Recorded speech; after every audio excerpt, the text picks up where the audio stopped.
kind of gets into the dilemma. I remember years ago, Tommy Lahren had said something. She's a political commentator in the US, had said something to the effect of, well, Jay-Z used to sell crack. And he sort of laughed. And he probably did. And he did. And he sort of laughed this off. And I remember looking at that because I looked up to Jay-Z's music so much, and I looked up to him because it made it possible for me to change my circumstances. You're looking at this guy who comes from nothing. He came from the projects. He sold drugs, and then he doesn't have to sell drugs anymore. And he's now talking about ideas and talking about business. So I was able to more closely understand and go, okay, I can actually climb out of these circumstances, even though I wasn't born, with a ton of wealth and a lot of opportunities that some people were. Yeah. And I think it's very difficult for people that don't come from nothing to understand that. And they're so sure that if they were in desperate circumstances, that they would still never do anything. But this is their massive mistake. And you're right, but this is their massive mistake. The reason I have such huge affinity with the youth of the world today, especially the masculine youth, is one, because a lot of them are disenfranchised, which is one conversation. But two, also the reason my reach is so global, the reason I have so many fans in Slovenia and Southside Chicago, and I've had kids from Ulaanbaatar come up to me, Mongolia, all around the world, is because I speak to the disenfranchised. And part of that is always going to be, or is going to involve, financially disenfranchised. I'm someone who comes from absolutely nothing and made himself into something. And unfortunately, there's a rocky road sometimes, like you just described with Jay-Z, to get that done. But if I would have been born into a perfect family, like you said, 2 loving parents, family was rich, white picket fence, and I was saying all the same things, then they wouldn't have the same affinity. So if you look at even a lot of superheroes, you look at Batman, he's a flawed person. And I think the reason I'm seen as a hero and the reason I have the fan base I have is because to a degree, I've always been a flawed person and I'm not a perfect human and I don't want to be. And I think that actually adds a lot of credibility to my character as a whole, that I've become the kind of person who believes he can add value to the world. And just like you said with Jay-Z, he changed. This is so true. And before I was speaking, I was kind of muted. But what I was saying is that there's a lot of hypocrisy among Christians. They're the first to judge. They're the first to throw the first stone. The Bible says that, he who are without sin cast the first stone. None of us are. None of us are perfect. None of us are without sin. I'm a Christian. I know. And I know there's a lot of hypocrisy among Christians and conservatives. And it's shameful because they are always the first, or we're always the first to point the finger, judge, and so on. And where a man starts, his upbringing may not be the cleanest or may not be the most upstanding. But where he is and what the life that he's made for himself as a man, and Andrew Tate, that has to speak volumes. We as a human race are the first to judge someone from where they come from. But you must have the understanding that where you've come from, the negative, the bad things that you may have been involved in when you were growing up, sometimes based on just being able to survive. You had no choice, which is not an excuse, but it's a reality, helps to shape that man. They're talking about Jay-Z here.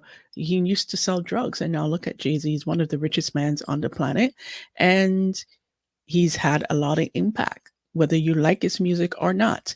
He has developed over time and moved into a place now where he is having a positive impact for most of his life, like Andrew Tate. And the biggest thing for me personally, though, truthfully, and I want the whole world to understand this, I've been forensically analyzed by multiple different federal agencies from different countries for the last 17 months, analyzing every aspect of my entire life across the last 10 to 15 years. And what did they find? An old YouTube clip? That's the worst they could find. No sexual perversion, no drugs, no genuine criminal acts. They found something semi-immoral in a YouTube clip.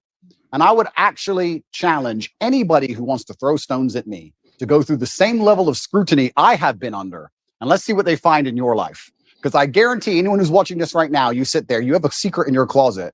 You have a skeleton that you don't want anyone to know about, and they would have found it. So what's the worst thing that they found about me, considering I've been the most attacked man in the world for 17 months? An out-of-date YouTube clip? An out-of-context YouTube clip? Is that the worst?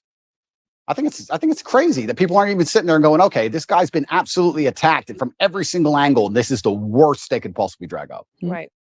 So I agree with you.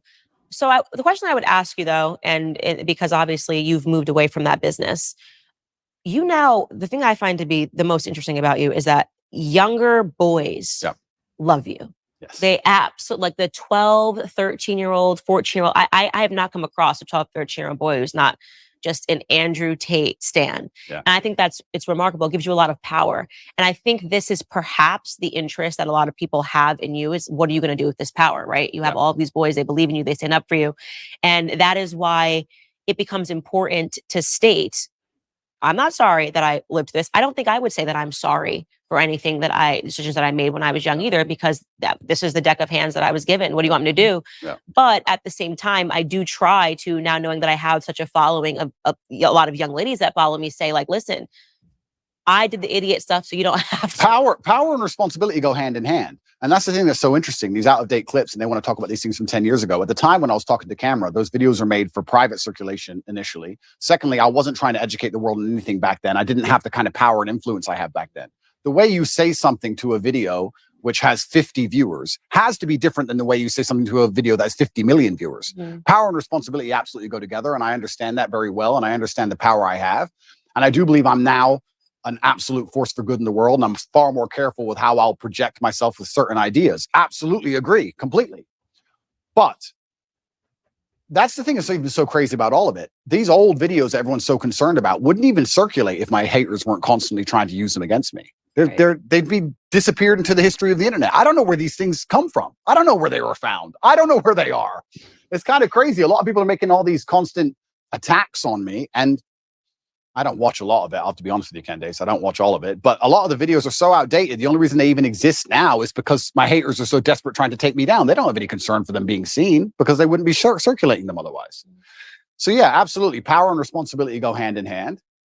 And I do believe that I now have a huge platform, and with young boys, they're exceptionally interested in my case. I do believe to a degree I'm an anti-hero. I do believe to a degree that the harder I'm attacked, the more credibility is given to me in the eyes of my fans. I think that they see, everyone's out to get this. That is true. The more that Andrew Tate is attacked, the more people find out about him. People are drawn to him. They relate to his life and his message. And his influence and his power is growing. So if you're a hater, or you wanted to pull down Andrew, you really wanted to get, don't let him be as powerful as he's grown over time, then don't you think that the thing should be is to ignore? Don't pay him any attention, because it's not working. The more focus, the more attention that these haters and the people that are trying to destroy his life is putting on him is actually creating a negative effect. They're creating the opposite. He's becoming more influential. He's becoming more powerful. And it's true what he's saying, because of the haters, the intensity. Do you know, there is something to be said about what you focus on grows. And that's at an individual level and also a collective level. When we focus so intently, whether that's positive or negative, whatever we're focusing on, that thing grows. So remember that next time that you, as a man, and you really want to grow something, put your intention on it, put your focus on it, and it will grow. And that can also be said for the negative thing as well. So use it wisely. This guy, everyone was out to get Batman. This kind of feels that way.